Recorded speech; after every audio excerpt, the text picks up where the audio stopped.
Good afternoon, and welcome to the College Football Job at 5. This is Chuck and Will coming to you from the David Venables Studios, live in downtown Hawkinsville, brought to you by the Steakhouse Restaurant in Hawkinsville. Like and subscribe our YouTube channel at the XL478. That's how you find the channel. And like and subscribe that. We currently have 102 subscribers, trying to hit 1,000. So, again, that's at the XL478. And visit us on our website, xlsportsnetwork.net. Will, how you doing today? Doing pretty good. How about you? Man, I'm doing great. This is the day that we've been waiting on. You know, college football really, well, it started last weekend, but Soft launch. really starts today or this evening. We'll talk a little bit about the upcoming games tonight. Recap a little bit of week 0. Not a lot to talk about from week 0, but we'll talk about a little bit. And got a lot more coming to you guys for the next hour. On the phones with us from Tallahassee, Florida, the great Seminole alumni, Mr. Chaz Ferguson. Chaz, did you have anything interesting going on over the last 48 hours down there? Well, Tallahassee didn't have anything interesting going on, but a little east of us we did. We were supposed to get hit by a huge hurricane, but it kind of veered off to the southeast up around Perry area. But other than that, just a little bit of light rain and a little bit of wind. But I think the big story for this weekend in Tallahassee is that LSU-FSU game in Orlando. Yes, it is. And for you guys out there who don't realize that there's also a Perry, Georgia, that is in the Big Bend of there's a Perry, Florida on top of that. That's in the Big Bend of Florida, and the hurricane made landfall just around that area. And from what I've heard, Chaz, there's been no casualties, no fatalities that I've heard of. Have you heard of any? No, but they're still trying to get people, a lot of people, so we don't know yet. Yeah, a lot of power outages. Our prayers and thoughts and prayers go with all those who were affected by that. Glad that Chaz, that you and Bree and your friends down there were safe. Looking forward to seeing you come home this weekend. We're going to get right to it. Will, I'm going to turn this over to you. You got to outline the show that you want to go over here, so I want to let you go ahead and start your recap of week 0 or whatever it is that you have to talk about. What you got, Will? Yeah, just going to jump straight into the week 0 games. There's only a couple that were really marquee teams, not even marquee matchups. Looking at Notre Dame and USC. Just what I saw from Notre Dame's offense looked great. I mean, I know they're playing Navy, but they did what they were supposed to against a subpar and a bad team. That offense looked much better than it did last year, especially at the beginning of the season. I think Sam Hartman looks good. That running back they got, I think his name is Estime, however you say it, he looked pretty good too. That offensive line was making holes you could drive a truck through. Man, it was good to see Marcus Freeman get some success and build some confidence and have some chemistry and timing build up for Sam Hartman in that new offense he's playing with too. And then USC, man, to no one's surprise, I don't think that defense is fixed. No, it's not. It is not. No shade, but I just don't think Alex Grinch is a great defensive coordinator. And I don't believe that Lincoln Riley understands that side of the ball exists for his team to coach. Nope. It was never a question of, hey, is USC going to lose, or hey, is it ever going to be a close game? I know at halftime it was 21-14, but you're never worried that USC is going to lose that game. You were never worried about the offense, not even one time. But like I said, it's that defense. They gave up 28 to San Jose State, and no shade at San Jose State. They're a great team in the Mountain West, but if you give up 28 to the mighty Spartans, what is it going to look like when you play physical teams like Notre Dame and Utah? What's it going to look like when you play air raid teams that are just going to chunk it like Washington and Oregon? I mean, when you start seeing teams like that you're playing, and then you realize how bad that defense still is, I would be shocked if USC does not start 6-0. But they could very, very, very easily finish 8-4. I don't know that they're going to. I'm not predicting it, but it would not shock me at all. Yeah. Because that defense is weaker than a wet paper bag. That game could have been played at the Roman Coliseum with the Trojans and and the Spartans, couldn't it? Yep. You talk about Notre Dame. I tell you, Notre Dame got off to a better start this year than it did last year. Easily. They lost the last game of the 21 season. I think the bowl game they lost that. That was Marcus Freeman's first game. Then they lost the first 3 games of the season last year, wasn't it? First 2 games maybe. I think he started his career as a coach 0-3.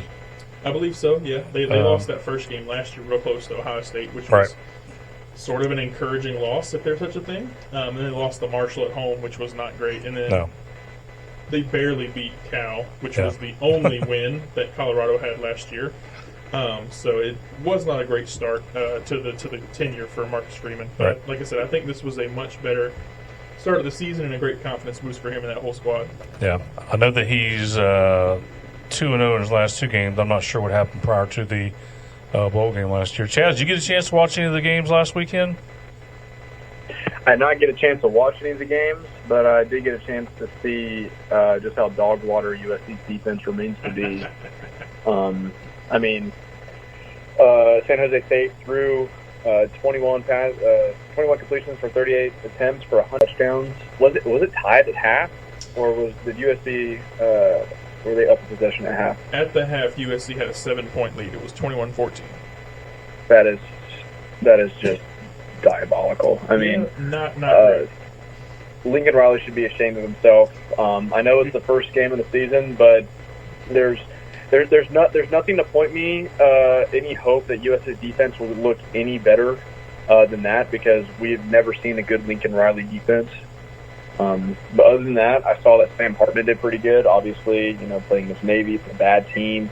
But other than that, not much. Yeah, I don't know many people could tell, but they were playing that game in Dublin. It was in the rain, so even for the rain, Sam Hartman was slinging that thing pretty well. I think he did a pretty good job, all things considered.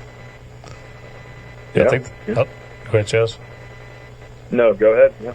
Well, I was going to say, definitely think that Notre Dame got an upgrade in the quarterback and probably an upgrade on the offensive coordinator position. But to Alabama's demise, they are the recipient of the inferior of the last said offensive coordinator and quarterback. So, Will, pressing on forward, got anything else from last week, or you want to go ahead and talk about week 1? Nothing else from last week except for shout out UMass getting their season started off right.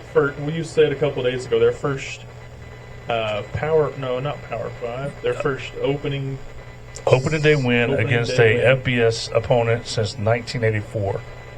Congratulations, UMass. You did That's it. almost 40 years. You're not the worst team in the country anymore. Wow. You did it.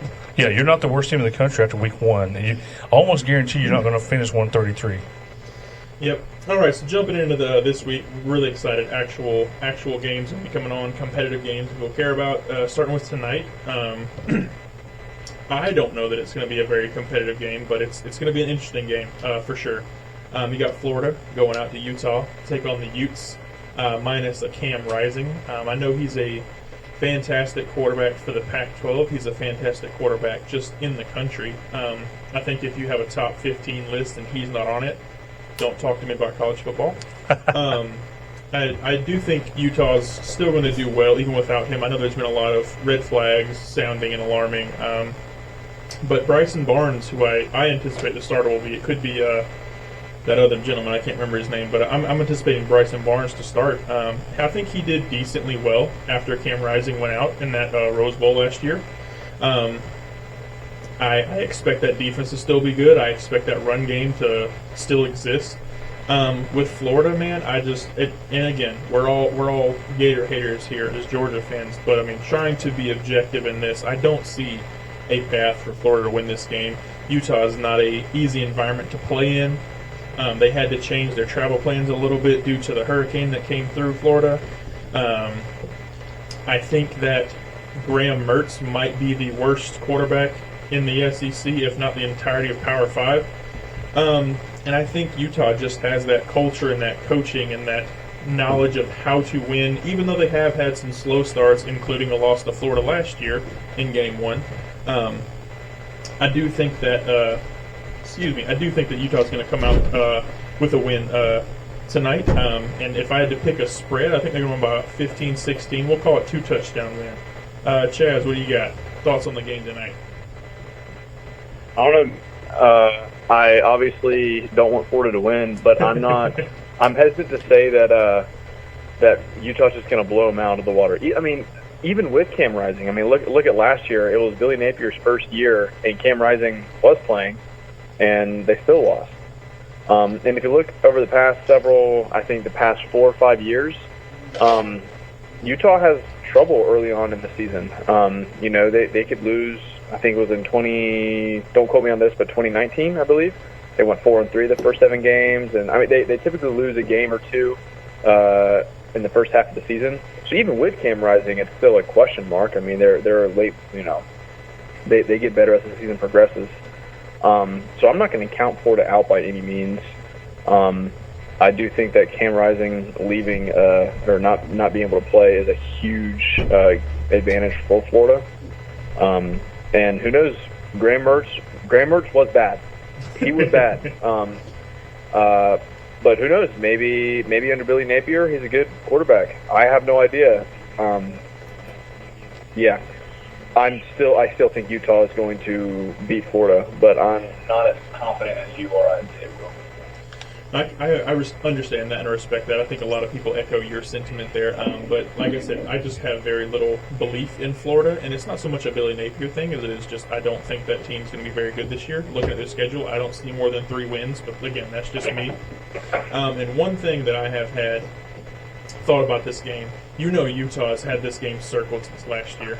They went into Florida and they're like, man, we're going to wax these guys, and then they lost. They lost that game. They've had this game circled for 365 days, maybe not exactly down to the day, but they've had this game to look forward to. And Kyle Whittingham, all offseason, he said, they got us last year. They think they're better than us. Yeah. They think they're a good football team. So he's been hyping them up, I have no doubt. And I think without Cam Rising, they're going to come out this thing victorious. That other quarterback you're talking about is Nate Johnson. That's correct. Nate Johnson. Yes. And it'll be interesting if Utah does pull this victory off tonight that Florida, the last 2 games, be 0-2 against Pac-12 opponents. Not looking good for the SEC. Not looking good for Florida. Yeah, man, to bring this down, we probably need to get rid of them and Vanderbilt and pick up Clemson and Florida State. Maybe we need to swap the ACC with those. That'd be good, right? I'd trade them for Hawkinsville High School at this point right now. All right, so what else you got, Will? What other games you got looking forward to for this week? Well, we know you had to take a phone call there for a second. Did you want to jump in? Any thoughts, Florida versus Utah? I'm sorry. Go ahead. You're good. Oh, no, I was asking you want me? I'm sorry. I'm sorry, guys. I had to step out for a second. So my Florida Utah thought. I've been looking forward to this game all off season. To be honest with you, I think Utah outplayed Florida last year in that game. I think they should have won that game. I think Anthony Richardson made himself millions and millions of dollars off that one game last year, because other than that game, AR-15 showed me nothing last year.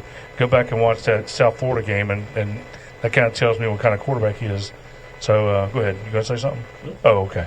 But I think that Utah should have won last year in the Swamp. But I'm with you. I think they're looking forward to this game. And one thing that people probably don't realize is Florida's got to go out there and play in an altitude. Air's a little thinner out there. So it's going to be interesting to see how well they're conditioned. I got a buddy I played ball with growing up that moved to Colorado when he was in, high school. And remember hearing that he didn't do so well out there. It's a different ballgame when you're playing out there in that altitude. So if you're not used to it, not good. But maybe the hurricane coming through and getting the Gators out there early, maybe they can get acclimated to that before the game time. Looking forward to seeing how well Kyle Whittingham has his team prepared. I like him. I like his coaching style. I like the way the Utah Utes play.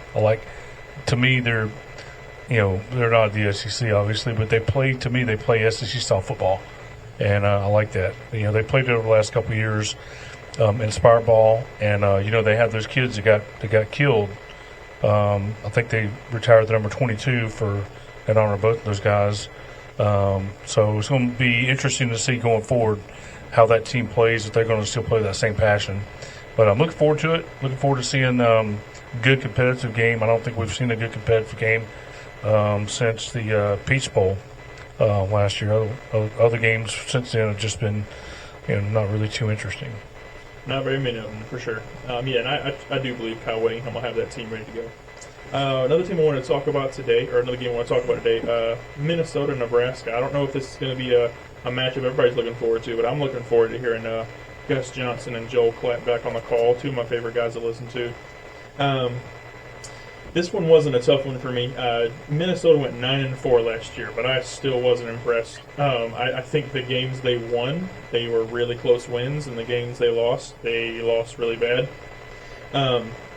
I think the thing that's going to hurt them the most, though, is they're losing Muhammad Ibrahim. They're fantastic running back. I'll ask you this: he played in 12 games. How many of those do you think he ran for 70-plus yards? Out of 12 games, 9. All 12. All 12. How many did he run for 100 yards in a game out of the 12? I'll say 9 on that one. 10 games. Wow. 125 yards. How many did he run for? 5. 8. What? 150 yards. How many? That's insane. I would have to say 5 on that one. 4. Okay. He had multiple rushing touchdowns in 6 games. Man. You cannot understate the loss that this is. That man was producing Heisman buzz probably week 3 or week 4. And he didn't get any worse, people. They just forgot about him. So I think losing him is going to be a real blow to the Minnesota team.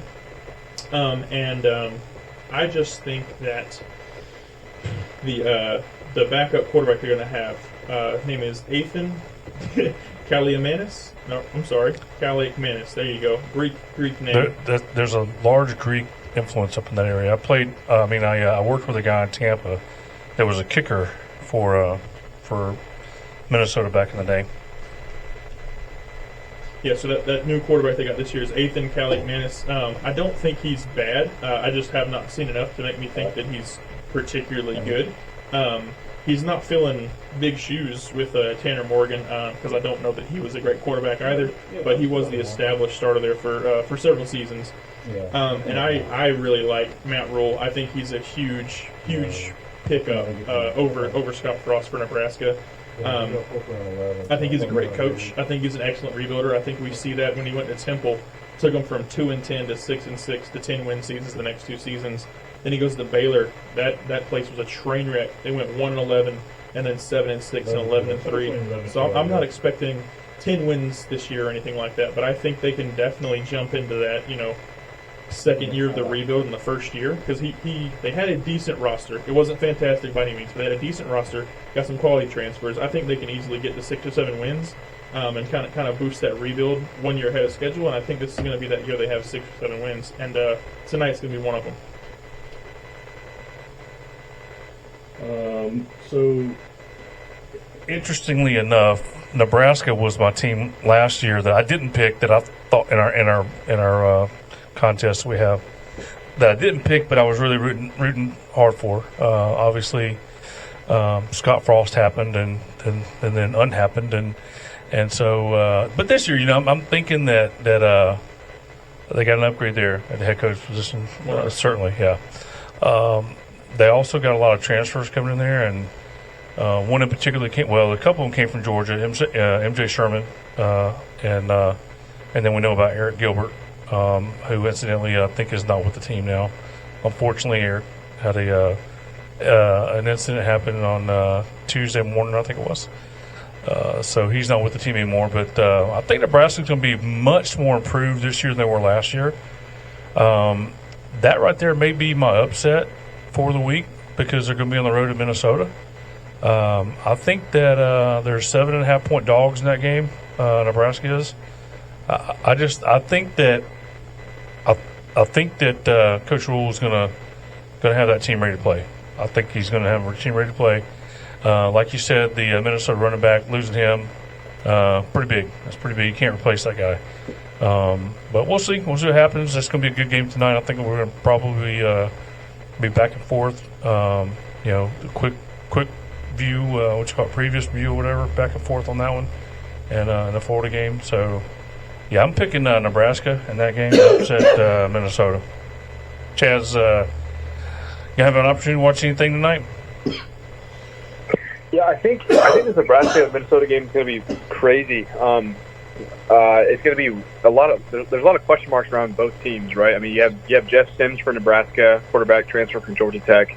I think I see a lot of hype around Jeff Sims just because I think people like him a lot. He came from a really run-heavy offense at Georgia Tech. But I think the big player of the game is going to be Minnesota's running back Sean Tyler. Came from Western Michigan and rushed for over 2,800 yards over the past 4 years. I think it's going to be fun to watch. You know, Matt Rule and his defensive coordinator Tony White try to game plan against Sean Tyler, see what they've done. It's going to be fun. I agree with you guys. I think Matt Rule's going to be a great coach in Nebraska. Hopefully he turns that program around because Scott Frost surely didn't. But I am going to go with Minnesota for this game. Interesting, Minnesota. I will take a quick break. We listen to the XL Sports Network. And again, YouTube, searches on YouTube at the XL478. That's at the XL478. Try to get up to 1,000 subscribers this year. And we're back in about a minute and a half. You listen to the College Football Drive 5 on the XL Sports Network. Let the current take you away. The river. When I say Hawkinsville Dispatch and News, few things pop into your mind. Community involvement, community awareness, covering what matters to the people of Pulaski County and serving the area since 1866. However, it is much more than that. It's office supplies for home, business, or school. It's also your headquarters for large print copies for all your business and construction needs. So when you need a copy of your construction plans, no need to go out of town. See Chuck and his staff. You may call today, 783-1291, or see them at 329 Commerce Street, Hawkinsville. Hawkinsville Dispatch and News, serving the finest people in the world since 1866. Let's play Who Wants to Volunteer in Your Community with Ella in Santa Monica, California. Hey, wait, I don't want to volunteer. Volunteering can really be fun. In fact, we've asked your entire algebra class here to tell you more. But we were thinking that you should start tutoring people because you're all like smart and stuff. I should? You free tonight? Sure. To find out ways you can volunteer in your community, log on to teensvolunteer.org. Do what you like to do. Volunteer. A public service message brought to you by the USA Freedom Corps, the U.S. Department of Justice, the Crime Prevention Coalition of America, and the Ad Council. One night in Austin, Texas, Christy Lanahan took a walk downtown. 30 seconds, She listened to a band. She had a bite to eat. And while walking back to her car, she was killed by a drunk driver. Next time your friend insists on driving drunk, do whatever it takes to stop him. Because if he kills innocent people, how will you live with yourself? Friends don't let friends drive drunk. An appeal to intervene from the Ad Council, the Department of Transportation, and this station. 3, 2, 1. And welcome back to the College Football Drive 5, brought to you by the David Venables Studio in downtown Hawkinsville and the Steakhouse restaurant in Hawkinsville. Come down to the Steakhouse, get yourself a good juicy steak that Lewis Fowler and the gang give you some good food, good service on Sundays. Every Sunday is Thanksgiving. Man, they got turkey dressing and everything you can think of on Thanksgiving. And it is incredible. Great food. When you're finished eating all your food, you can go over to the ice cream bar and get yourself an ice cream and all the fixings to go along with that. Steakhouse Restaurant Hawkinsville, where every day every Sunday is Thanksgiving. Also, Calhoun's Automotive Repair in Warner Robins. See them for all your automotive needs. Any kind of paint job you need, dents, dings, or whatever you need, see Brian or Richard. And tell them that you heard this on the XL Sports Network at the College Football Drive at 5. Will, let's go ahead and jump right back into the games that we're going to be taking a look at tonight and Saturday. Let's get right back into it. So I think we covered tonight pretty well. I mean, there's obviously some more games going on here, but if anybody wants to discuss North Carolina A&T versus UAB, go for it. We're not going to do that here. Blazers. Go Blazers. Trent Dilfer, baby. I think he's going to do a good job this year. I think so too. I respect a lot of teams playing tomorrow. I just don't see any of those marquee matchups. I mean, you got Louisville, Georgia Tech, but I mean, just me personally, I don't think that's going to be a close game. So we're going to jump right over into the Battle of Miami. Yep, Miami's definitely going to win that game. Is that the Miami Bowl? I couldn't tell you. Everybody out there in Miami of Ohio will be on the road to Miami of Florida, the Hurricanes. Jumping right into, I guess, one of the most heavily anticipated matchups since it was announced over the past few months. We got Colorado traveling to Fort Worth, taking on TCU. In my humble opinion, I don't know that this is going to be a very close game either. I think the spread right now is 20.5. I will pick TCU to cover that. I just don't think that Colorado is going to be able to build or sustain any success this season. In the future, we'll see, but this year I don't know that it's going to go very well for them. TCU last year was either really good or really lucky, depends on how you look at it. Either way, they were definitely better than Colorado. And I think this year they're still set up to have more success and be more competitive than Colorado this year. I think Sonny Dykes is a great coach. They did lose a lot. They lost Garrett Riley, which I think is a fantastic pickup for Clemson, and I think an underrated coaching move that people aren't talking about quite enough.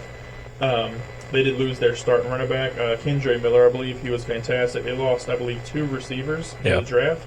One went the first round, didn't it? And obviously they lost Max Duggan. So they're losing a lot on the offensive side, but a kind of glass half full kind of attitude. The quarterback they have is the one they started last season with before he went down and Max Duggan took over. So it's not like they got a scrub coming in at quarterback. They got some transfers coming in too, kind of like Nebraska did. I think they're going to be able to sustain some success on the offensive side, and I think that defense is still going to stay playing well as a unit. So I think TCU is still going to take a step back from last year, but I still think they're going to be very competitive in their conference. And I think they're going to take this game pretty easily. I don't know that Deion Sanders is a good coach. That may be a hot take. I don't know, but I don't know that he is. He went to Jackson State. They did well in Jackson State, but I mean, we're talking at an FCS level, and the 2 years that he made it to his championship game, he lost both times. They won the conference, but lost their championship game with the other HBCU schools there. So when in the big game, he couldn't deliver 2 years in a row. So I don't know what he's going to look like in the Power 5. You know, that's a big jump. That's not just jumping from FCS to Group of 5. That's jumping from FCS to a Power 5 team. And it's a team that has not been good for quite some time now. A team that went 1-11 last year, and he could have easily walked in and said, "Hey, we'll try and win 2 games this year, be 100% better." But that's not the Deion way. So he's set all these expectations, and I don't know that he's going to fail long term, but short term, as in this year, I don't know that it's going to go well, and I don't think it's going to start off well on national television, not having anybody who's been in that situation to handle that pressure. So I think TCU is going to take it, and I think they're going to cover that 20.5. Chaz, what's your take on TCU and Colorado? I think TCU is coming into the season with a huge chip on their shoulder. I don't think. They just got completely embarrassed their last game. Everybody, unanimously decided that they did not deserve to be in the playoffs, especially after the national championship. And I think they have a chip on their shoulder. I think comfortable with the quarterback that they have. I don't think Deion is going to turn this program around at Colorado in the first year. I don't know if he's going to do it at all. I have seen videos and reports that he's incredibly hard-nosed, and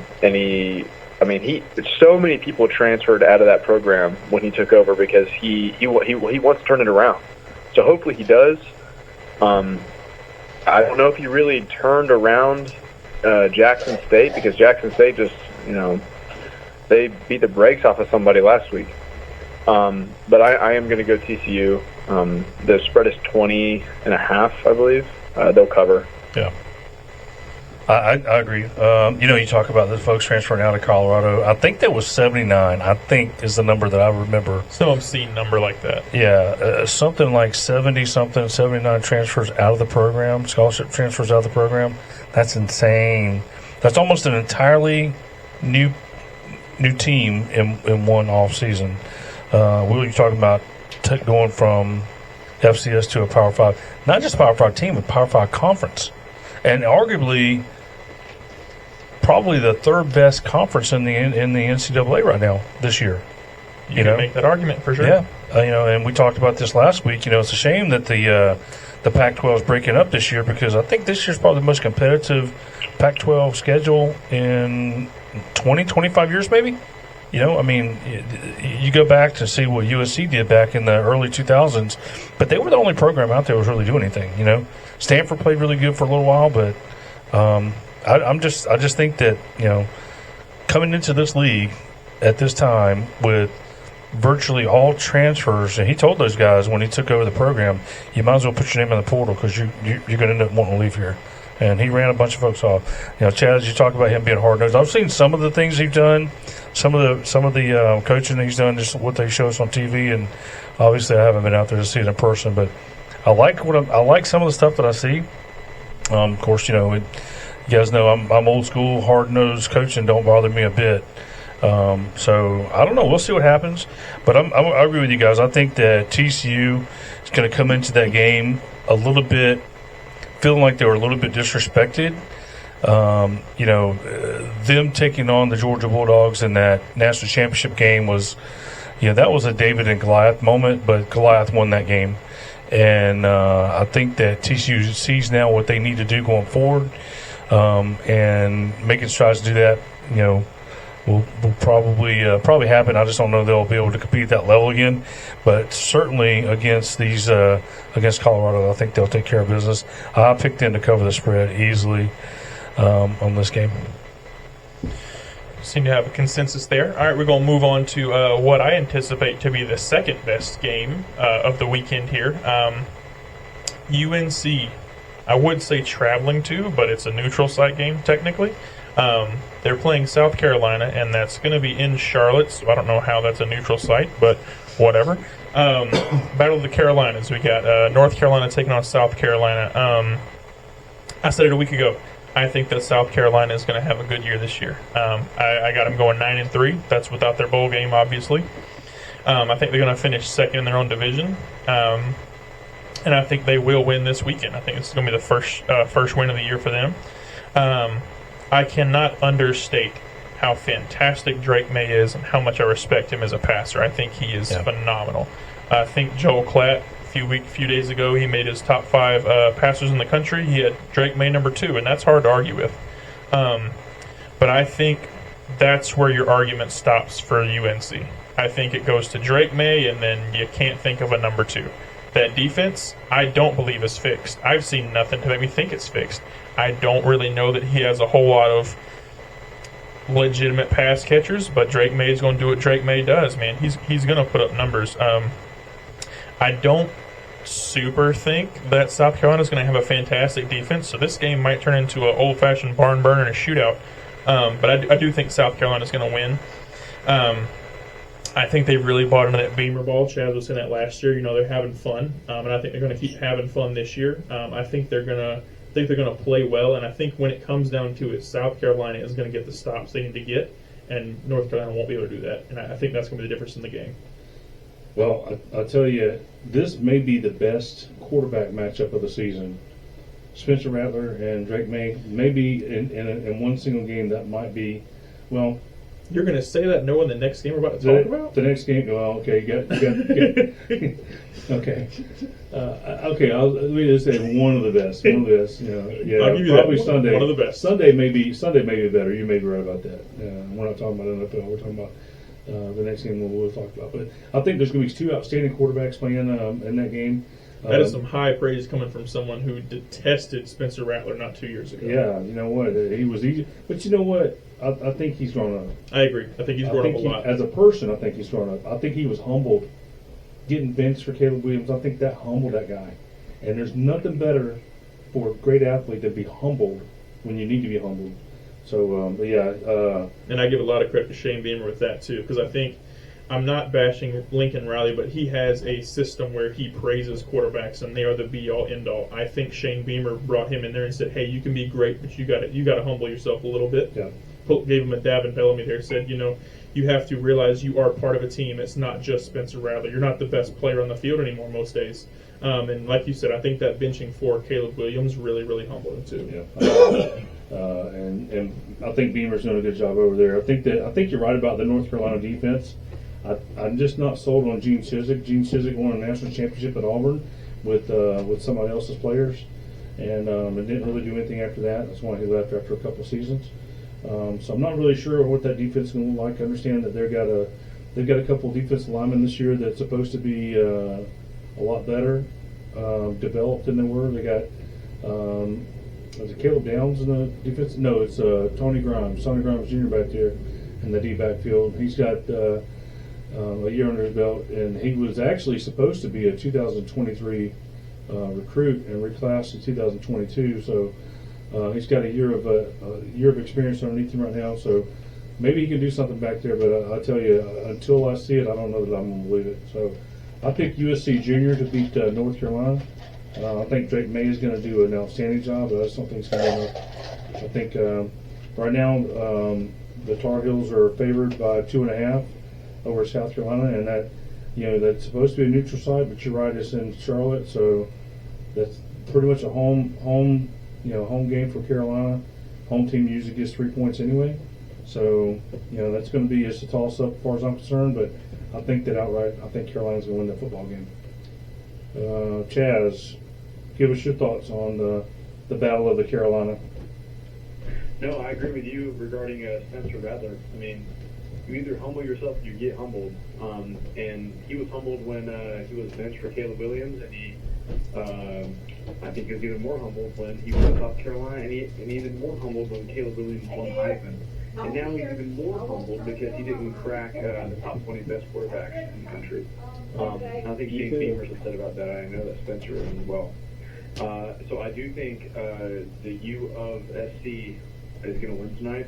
To be honest, I think South Carolina could beat the actual USC as well. If we're being completely honest. Maybe right. But I agree with you guys that Drake May is that guy. I don't know who he's going to throw it to, but like Will said, he is going to put up numbers regardless. But I'm going to go with South Carolina. Spencer Rattler really blossomed throughout the season last year, especially the Tennessee game and the Clemson game. He played great. So, I'm going to roll with South Carolina because they're having fun once again under Beamer. One thing about Drake May is, it's not just his arm that he can beat you with. He can beat you with his legs, too. He is a legitimate dual-threat quarterback. He can get out there and get out in the open and make people miss. And he's definitely a Heisman, probably on the short list for the Heisman hopefully this year. And, I think if the draft were held today, he may be the first quarterback taken in the draft if it was held today. Ooh, hang on now. You think a single GM right now is saying, no, I'm taking Drake May over Caleb Williams? A single one out of 32. Yeah, you made me forget about Caleb Williams. I mean, no, you're right. People have been throwing Caleb, you're right. Caleb Williams will be. People have been throwing the Mahomes comp around a lot. I'm thinking that Caleb Williams is going to be, he's going to get injured, and that's why. No, I'm just kidding. People have been throwing that Mahomes comp around for Caleb Williams, which I do not take that lightly. I do not think that is a something you should just throw around or give to somebody. But man, when he does things like he did last week, picking that fumble up and throwing it for a 70-yard touchdown, it's hard to disagree with a statement like that. Caleb Williams is something special. Like I said last week, if there is going to be a person to repeat the Heisman winner, I think he's got the best shot since Archie Griffin did it 50 years ago. All right, jumping into the last game I want to discuss. It's going to be our Sunday night matchup, prime time, 7:30 in Orlando. Chaz, since you are our resident FSU alum, I'll let you get first crack at this game. We got LSU and FSU, rematch of the opening week last year down in Orlando. Tell me what you think about this game, what you expecting, what you want to see. Listen, as we established last week, LSU is going to be a good team. Jaden Daniels is probably the most fun quarterback to watch. The guy's an athlete, absolute stud athlete. LSU is going to be without a lot of special key players. Remind me of that guy's name, the defensive lineman. That's amazing. I believe it's Mason Smith. He's going to be out. Yes. Yeah. So they're going to be struggling with the roster. They've also had a very tumultuous last several weeks. they've had several fights in their practice leading up to the game. I don't know what the chemistry is on that team. I don't know if Brian Kelly really does a good job of manufacturing a good chemistry for a team to begin with. But I do know that FSU chemistry is amazing. I've been told that everyone is bought in. Everyone has their heads down and are just grinding. Jordan Travis has put on some weight. He knows what he's about. From what I've been told, he hasn't gotten in his head about it all. And it is going to be a great game. I think it's going to go down the wire like it did last year. Because here's the thing. There is a clear divide between SEC and ACC. Florida State might be the best ACC team in the country right now, in the ACC. LSU is probably the second or third best SEC team. There's such a talent gap there. So no matter how high FSU gets, they're still not quite SEC material.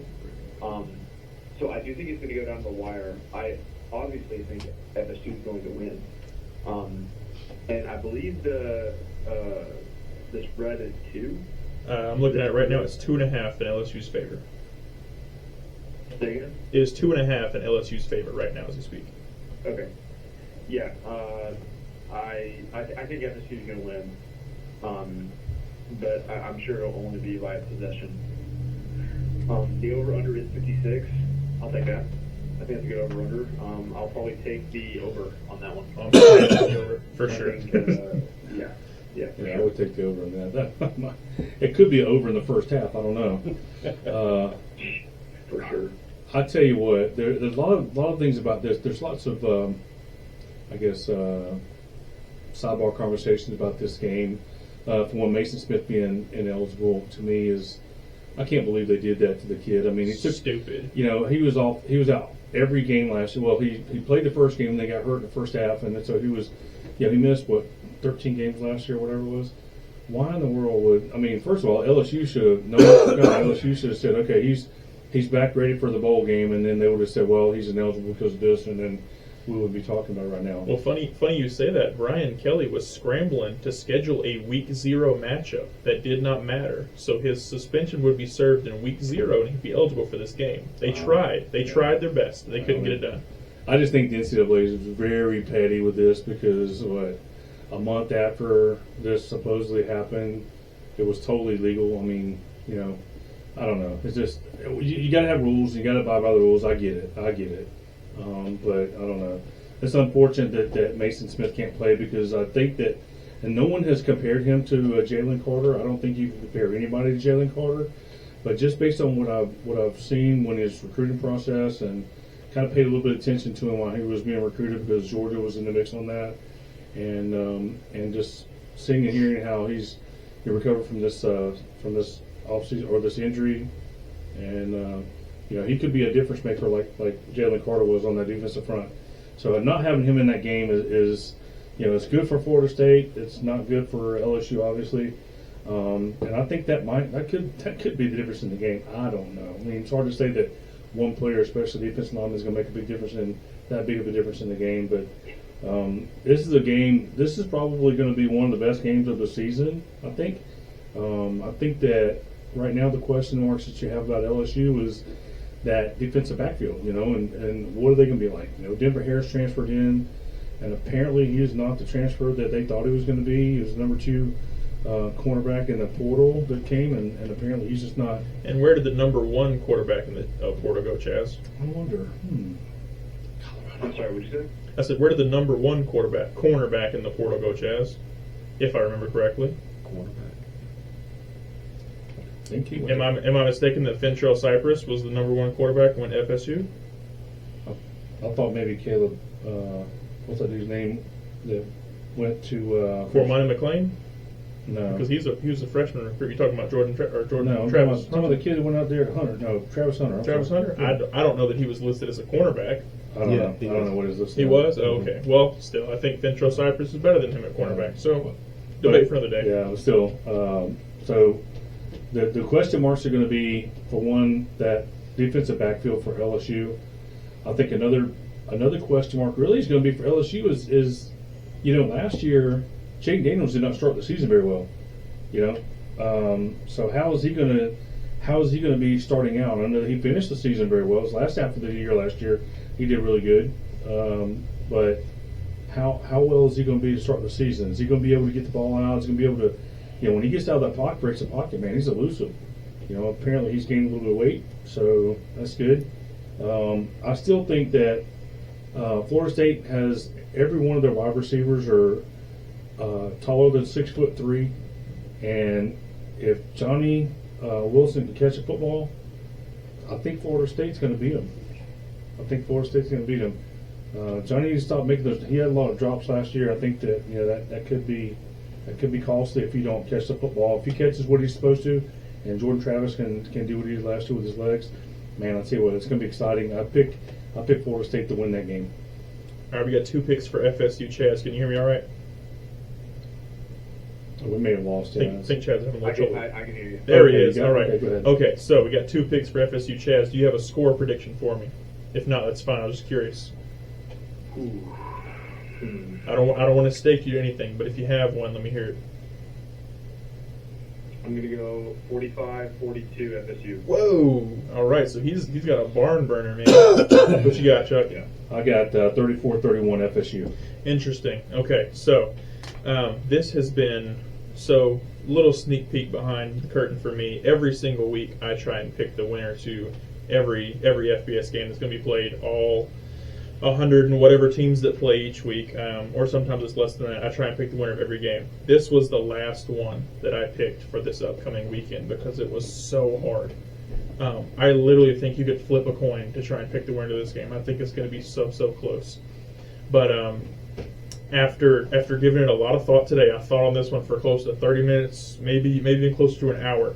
I kind of tried to break it down. So I started with thinking about who won the transfer portal this offseason. LSU had a better class. Whoa, you think LSU had a better transfer class than FSU? 247 Sports does, so I would agree. I think they did. Okay. I would disagree with that, but go ahead. Okay. All right. Whose coach do I trust more?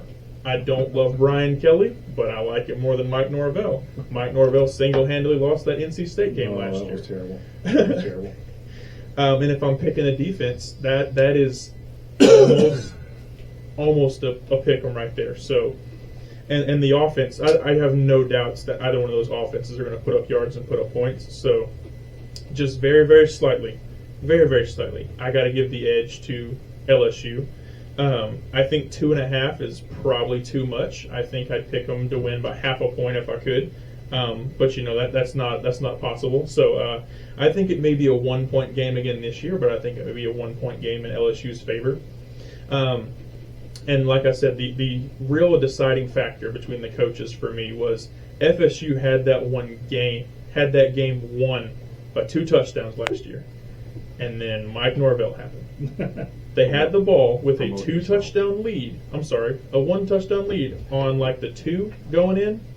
Calls a quick pitch, turns into a fumble. LSU drives 99 yards, potentially ties the game up, but then FSU blocks an extra point.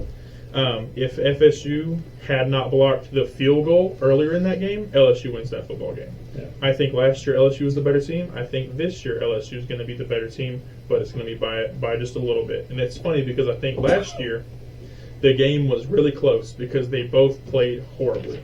I think this year the game is going to be close because both teams are going to play great. And I think this game has the potential to have massive college football playoff implications. It could be the swing vote for or against either one of these teams coming into the end there. I think LSU, again, I think they're going to come into this hungrier because of the way last year ended. And like I said, I'm just going to give the nudge just a little bit more LSU, but I don't think it's going to be a blowout either way. I think it's going to be a close one. And if I got to give it a score, I'm going to go 31-30. That's my final score. 31-30, LSU takes the win. Wow, 31-30. Nice. All right, we're going to take a quick break here. You're listening to the XL Sports Network and the College Football Drive at 5. Back in a minute and a half. All right.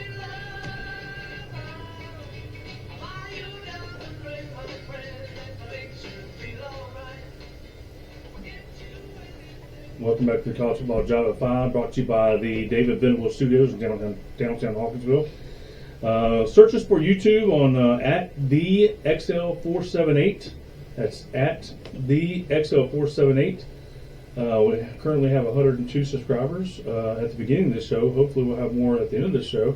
Trying to get up to 1,000 for the year. So tell your friends about it. The at the XL478. YouTube at the XL478. That'll get you to the channel. And come check us out on the website, xlsportsnetwork.net. You can listen to all the programs we have on the radio here. Great music. Friday night football games with the Hawkinsville Blue Devils. Sorry, the Hawkinsville Red Devils. I got Duke on mine, man.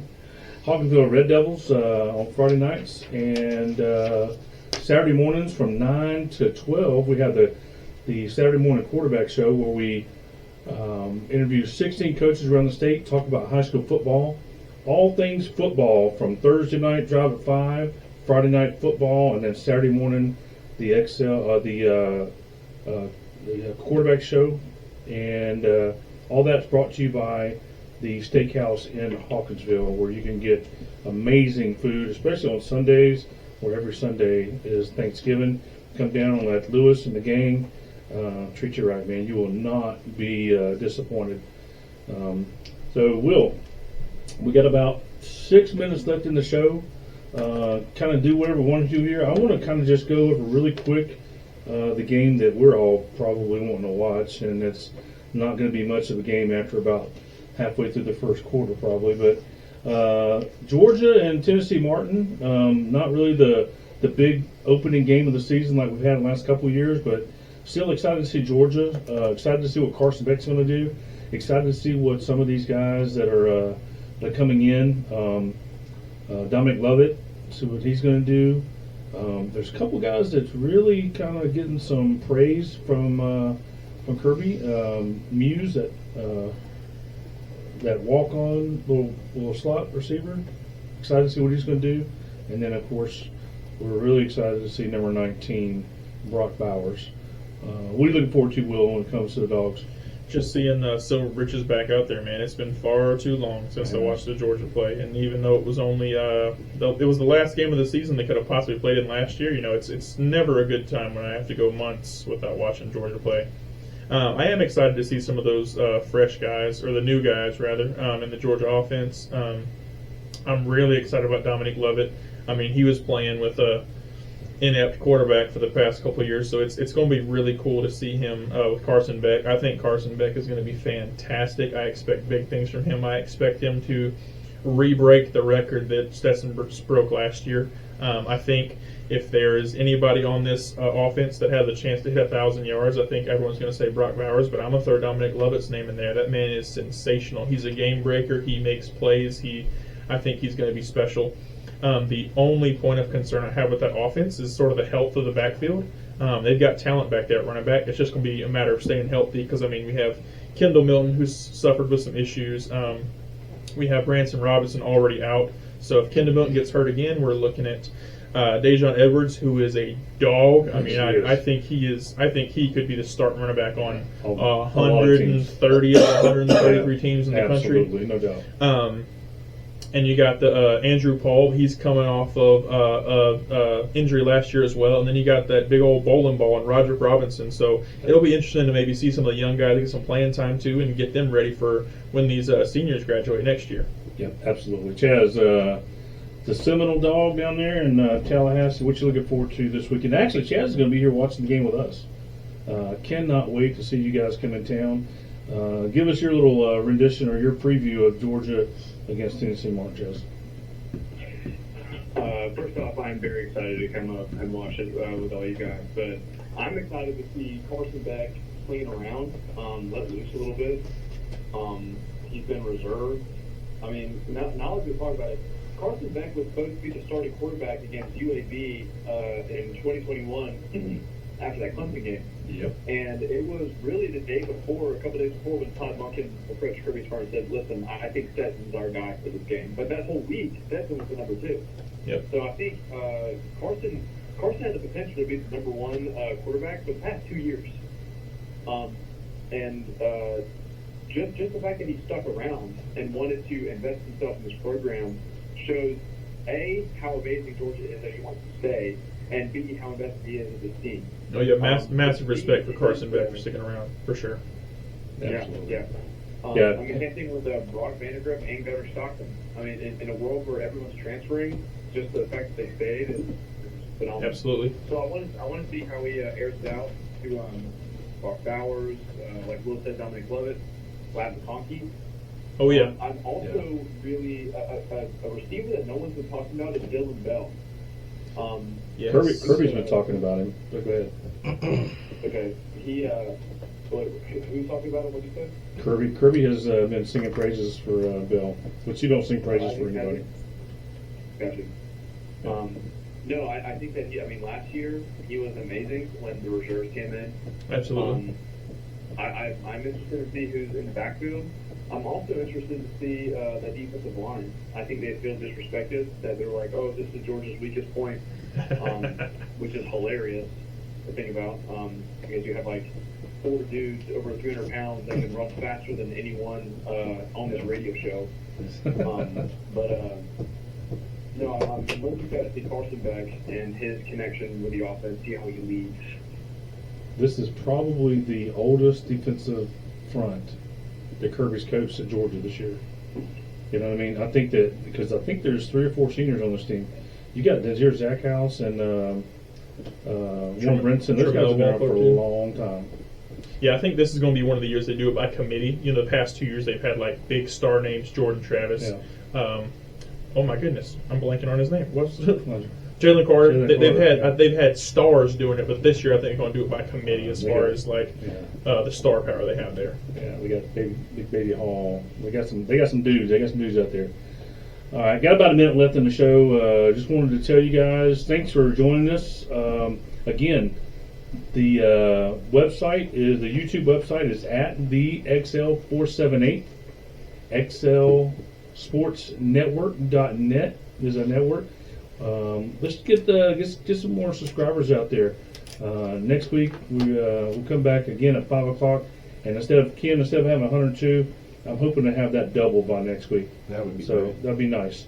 Come back for more hot takes like this. I'll hit you at the end as we're leaving tonight. 7:30. UConn's beating NC State. Put it down. Oh man, nice. I like it. From the David Venable Studios in downtown Hawkinsville, brought to you by the Steakhouse Restaurant in Hawkinsville. And I'd like to shout out to Callahan Automotive Repair. This is Chuck, Will, Ken in the studio, Chaz in Tallahassee. We're signing off. XL Sports Network, Drive at 5. Have a good day.